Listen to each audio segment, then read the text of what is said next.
So it doesn't matter throughout this entire period, whenever an economist has spoken up about Brexit, not just British economists, but foreign economists from Ireland to the EU, even round the globe, right to Japan, that we've covered throughout all these past 4.5 years, there has been very one truthful thing, that regardless of Brexit, our most important trade deal is not with Japan, the USA, or any other country potentially in the world, because those will never make up for the losses of us leaving the single market and the customs union.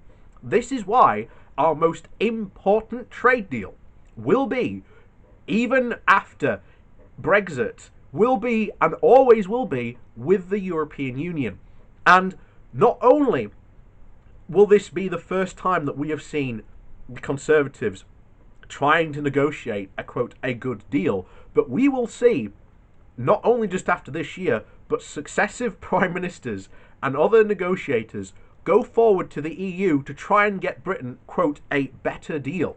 But the problem is, as we have said plenty of times before on this channel, there is no better deal than being part of the EU and being in the single market and customs union. And lo and behold, we are now starting to get more and more analysis of what is potentially going to happen next year when we look at our economy. So before we get into that, please do remember to hit that like and share button. That really does help out the channel. Also, down below there is a link to my Patreon page and a one-off donation link if you would like to support the channel that way. And thank you very much to the people that do so. Your support is greatly appreciated. So, on with this. Well, this comes from The Guardian, and no surprise for my intro, but the title is "The Failure to seal the post-Brexit deal would more than halve UK growth, says KPMG."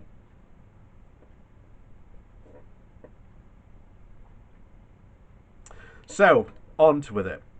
Failure to strike a post-Brexit trade deal would cut the UK's economic growth rate by more than half next year, delaying a full recovery from the coronavirus pandemic, according to a report. The accountancy firm KPMG said the economy would suffer heavily should the UK fail to secure a trade deal with the EU before the end of the Brexit transition period at the end of December, just as the country attempts to escape the deepest recession since records began. Of course, as we go forward, it will be interesting to see what type of deal they're talking about here, because obviously we've got on the cards at the moment a no deal, and we've got the potential of a very, very skinny deal.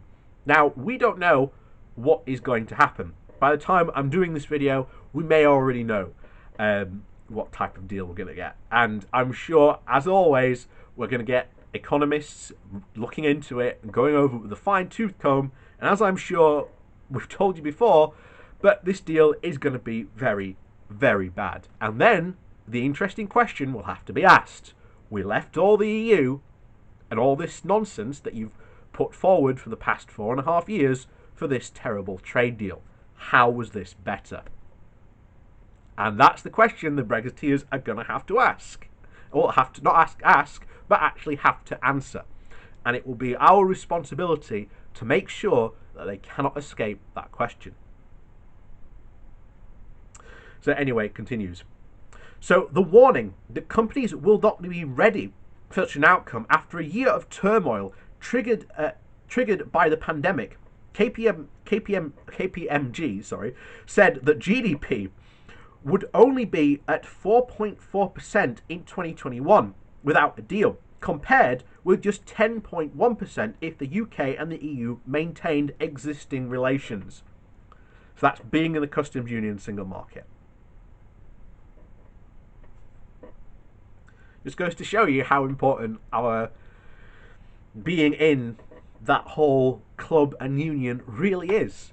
This is something that we have said over and over again with facts, figures, expert analysis, and yet we still get Brexiteers on this channel who just go, it'll be fine, but You continue with your magical thinking, guys. I'm sure it'll work one day.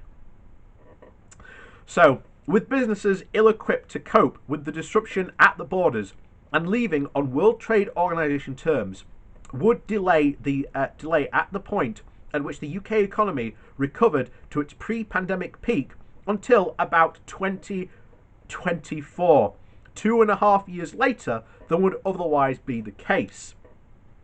The forecast comes as talks between London and Brussels reach a critical phase this week, with both sides still unable to reach a deal over key areas, including fishing rights and fair competition rules for business. Under any emergency EU plan, a European Parliament vote to seal a deal could be delayed until the 28th of December, 3 days before the end of the transition period. KPMG said it would still expect a last-minute agreement would be reached, although warned that any Brexit deal would still come with costs of the economy because it would be less comprehensive than EU membership. Forecasting a hit across border trade and reduced levels of foreign direct investment in the UK under a limited deal, the accountancy firm said that the GDP growth was expected to be 7.2% in its central scenario of next year, with the UK economy returning to its pre-pandemic peak by the end of 2022. And GPD is also expected to fall by 11% this year as COVID-19 and lockdown measures continue to spread of the disease and cause unprecedented disruption for companies. The accountancy firm said that any early vaccine would enable momentum in the economy to accelerate from early next year, and forecasting the lifting of all social distancing restrictions from the late spring would at least deliver a boost to consumer-facing and travel sectors in particular. Yael Sufin, the chief economist at the firm, said that the economic boost for all advanced economies for an early vaccine would be undermined by Brexit. The impact of Brexit will single the UK out amongst advanced economies next year, she said. There will be changes even with a deal, but the internal destruction next year would be sharper without one. We're hopefully out of the woods when it comes with concerns to COVID, but we still must remember that the UK is entering another period where it is still going to be some form of shock. So, as you can see there, once again, we're buggered. Literally. Up a creek without a paddle. And as we always said, right from the start of this pandemic, and the closer it came, why on earth is our government not seeking an extension? But there you go.